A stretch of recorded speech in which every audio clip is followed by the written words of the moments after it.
You've been following the trial very, very closely in your coverage. Your sense yesterday, are you surprised the judge decided to open it up beyond murder 2 to manslaughter?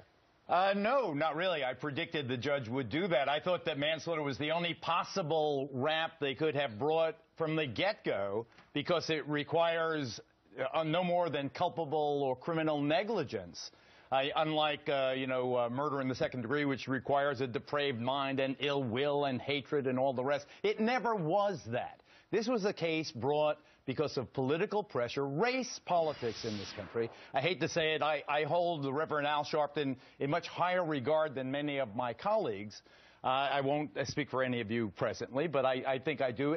But I totally believe that the Reverend Al is the catalyst behind the murder 2 charge 6 weeks after the incident. I believe the original prosecutor got it right. I think it is a self-defense situation, a classic self-defense when you strip it of all of the trappings. That should have been the charge manslaughter at best if any charge was going to be brought.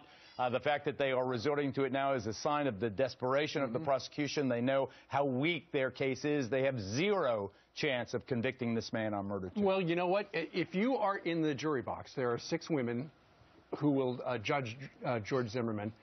The whole thing comes down to reasonable doubt. Is there reasonable doubt? And the defense has done a pretty good job presenting plenty.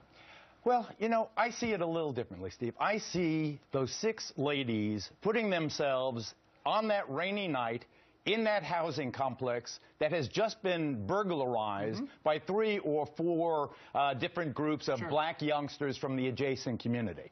So it's a dark night, a 6'2" hoodie-wearing stranger is in the immediate housing complex. How would the ladies of that jury have reacted? I submit that if they were armed, they would have shot and killed Trayvon Martin a lot sooner than George Zimmerman did. Wow. This is self-defense. Sure. When it doesn't matter that Zimmerman provoked it or that Zimmerman was out of line to be so aggressive and overzealous as a neighborhood watch captain or neighborhood vigilante, if you were.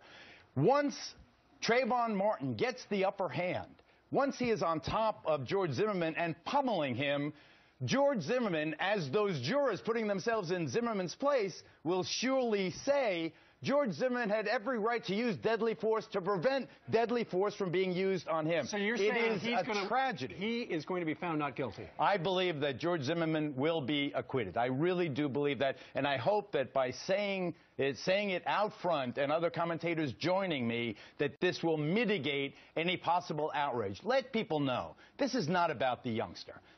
I see his parents in that courtroom, and my heart breaks for those parents. Absolutely. Sabrina Fulton and Tracy Martin are good people. They tried their best with this kid, and they are loving in every way. This is a horrible tragedy, and he only had Skittles and iced tea, and all that is true.